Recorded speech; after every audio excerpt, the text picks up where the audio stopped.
Hello students, welcome again in class 12th chemistry in surface chemistry. In this video lecture, we will learn about the different methods for the purification of colloidal solution. Preparation of colloidal solution. तो students, जब colloidal solution हम लोग prepare करते हैं तो उसमें कुछ impurity रह जाती है। इम्प्योरिटी में कौन कौन सी इम्प्योरिटी हो सकती है? पहला तो हो सकता है electrolyte in excessive amount of electrolyte में ही हम लोग कोलाइडल सोल्यूशन बनाते हैं, लेकिन अगर एक्सेस अमाउंट में इलेक्ट्रोलाइट हो गया तो वो इम्प्योरिटी के फॉर्म में हो जाता है। दूसरी इम्प्योरिटी है कि कुछ अदर इम्प्योरिटीज हैं which remains soluble in the solution में जो डिजॉल्व रहती हैं अदर इम्प्योरिटीज। तो इन दोनों को हमको क्या करना है? रिमूव करना है या मिनिमाइज करना है। मीन्स जो एक्सेसिव अमाउंट ऑफ इलेक्ट्रोलाइट है इसको हमको कम करना है, रिड्यूस करना है। उसके साथ साथ जो इम्प्योरिटी सॉल्युबल है उसको हमको रिमूव करना है या रिड्यूस करना है। ज़रूरत क्यों पड़ती है? It is needed to prevent coagulation, क्योंकि अगर हम लोग एक्सेसिव अमाउंट ऑफ इलेक्ट्रोलाइट या इम्प्योरिटी को हम बाहर नहीं करेंगे, रिमूव नहीं करेंगे, तो हमारा कोलाइडल सोल्यूशन क्या होगा? स्टेबल नहीं होगा, उसमें कोगुलेशन हो जाएगा। हम लोग कोगुलेशन के बारे में आगे डिटेल में पढ़ेंगे। मीन्स स्टेबिलिटी क्या हो जाएगी? समाप्त हो जाएगी, अनस्टेबल हो जाएगा। तो डिफिनीशन क्या है प्यूरिफिकेशन का? डिफिनीशन है student, the process used for reducing. देखिए यहाँ रिड्यूसिंग वर्ड आया है, रिमूविंग नहीं है। Reducing the amount of impurities to a requisite minimum. देखिए रिक्विसाइट मिनिमम ये वर्ड है, इसका ध्यान देना है। Is known as purification of colloidal solution. Means ये ऐसा प्रोसेस है जिसमें हम इम्प्योरिटीज़ को क्या करते हैं? रिड्यूस करते हैं। इम्प्योरिटीज़ के अमाउंट को क्या करेंगे? रिड्यूस करेंगे, और जितना मिनिमम अमाउंट होना चाहिए उस मिनिमम अमाउंट तक हम उसको ले आएंगे इम्प्योरिटीज़ को, जिससे हमारा क्या हो? कोलाइडल सोल्यूशन स्टेबल बन सके, उसका कोगुलेशन ना हो सके। क्योंकि स्टूडेंट्स इलेक्ट्रोलाइट क्या है? बहुत ज़रूरी है। अगर इलेक्ट्रोलाइट पूरी तरह से हम रिमूव कर देंगे तब भी कोगुलेशन हो जाएगा। तो कोलाइडल सोल्यूशन को स्टेबल बनाने के लिए, या कोलाइडल सोल्यूशन तभी एग्जिस्ट करेगा जब उसमें मिनिमम अमाउंट या जो रिक्वायर्ड अमाउंट है इलेक्ट्रोलाइट की वो हो। तो ये आपका स्टूडेंट्स डिफिनीशन हो गया। तो हम लोग ये जो प्यूरिफिकेशन ऑफ कोलाइडल करते हैं उसके लिए, कोलाइडल सोल्यूशन का जो प्यूरिफिकेशन करते हैं उसके लिए ये 3 मेथड्स यूज करते हैं। पहला है आपका डायलिसिस, दूसरा है इलेक्ट्रोडायलिसिस, और तीसरा है अल्ट्राफिल्ट्रेशन। तो सबसे पहले हम लोग देखते हैं डायलिसिस। डायलिसिस क्या है? तो डायलिसिस की डिफिनीशन है, it is a process of removing a dissolved substance या substances from a colloidal solution by means of diffusion through a suitable membrane. तो स्टूडेंट ये एक ऐसा प्रोसेस है जिससे हम क्या करते हैं? जो इम्प्योरिटीज़ है कोलाइडल सॉल्यूशन में, उसको हम रिमूव करते हैं bye the process of diffusion, और इसके लिए हम एक सुटेबल मेम्ब्रेन का यूज करते हैं। सुटेबल मेम्ब्रेन क्या है स्टूडेंट्स? तो जो इम्प्योरिटीज़ है, इम्प्योरिटीज़ किस फॉर्म में हो सकती है? आयन के फॉर्म में हो सकती है, या स्मॉलर मॉलिक्यूल्स हो सकते हैं। और ये आयंस और जो मॉलिक्यूल्स हैं इनकी साइज़ क्या होगी? Below colloidal range. Means colloidal range से छोटे होंगे। मीन्स ये सोल्यूशन के रेंज के होते हैं। सोल्यूशन के जो पार्टिकल्स होंगे उसी के रेंज की क्या होते हैं? आयंस और मॉलिक्यूल्स। अगर इम्प्योरिटी के फॉर्म में कोलाइडल सोल्यूशन में है तब हम लोग डायलिसिस का यूज करते हैं, डायलिसिस प्रोसेस अप्लाई करते हैं। और डायलिसिस के लिए जो सुटेबल मेम्ब्रेन है, सुटेबल मेम्ब्रेन, इसमें हम लोग एनिमल मेम्ब्रेन का यूज कर सकते हैं, जैसे ब्लैडर है, या पार्चमेंट पेपर का यूज कर सकते हैं, या सेलोफेन शीट।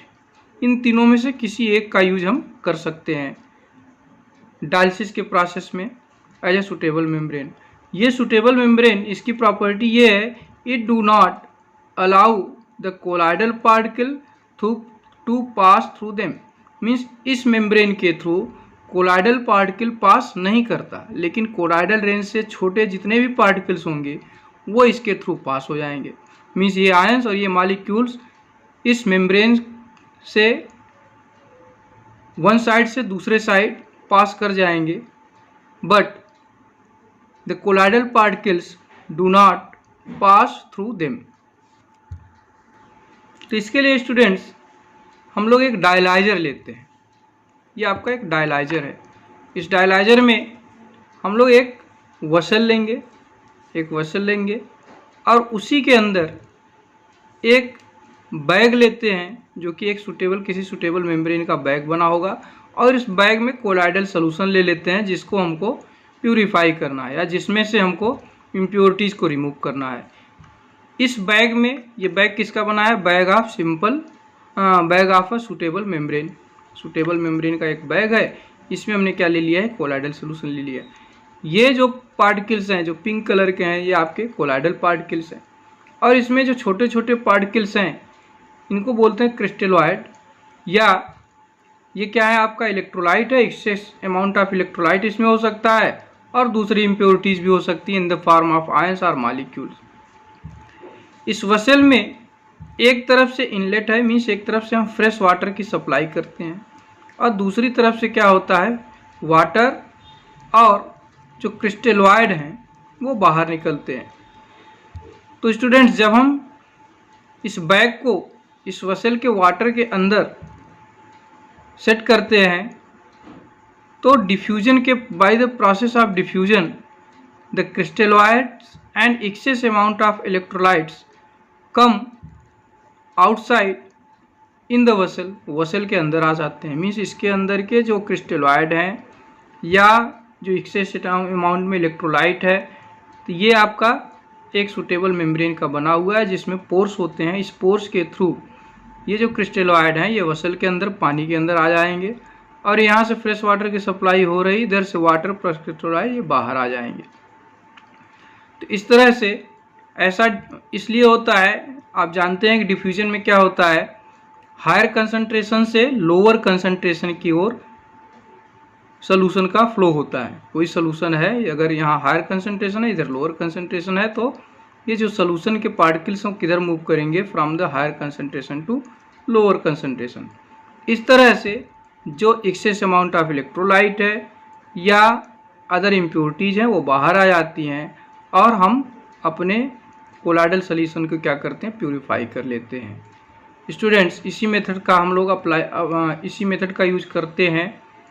डायलिसिस आपने नाम सुना हुआ है, जैसे जिसकी किडनी खराब हो जाती है तो उसको हम डायलिसिस के द्वारा उसके ब्लड को प्यूरिफाई करते हैं। सेकेंड मेथड है स्टूडेंट्स इलेक्ट्रोडायलिसिस। ये बिल्कुल डायलिसिस की ही तरह है। अब यहाँ देखिए आप, वर्ड जुड़ा हुआ है इलेक्ट्रो। तो इलेक्ट्रो का क्या मतलब हुआ? तो students when only an electrolyte is present as impurity in colloidal solution then dialysis is done in an electric field.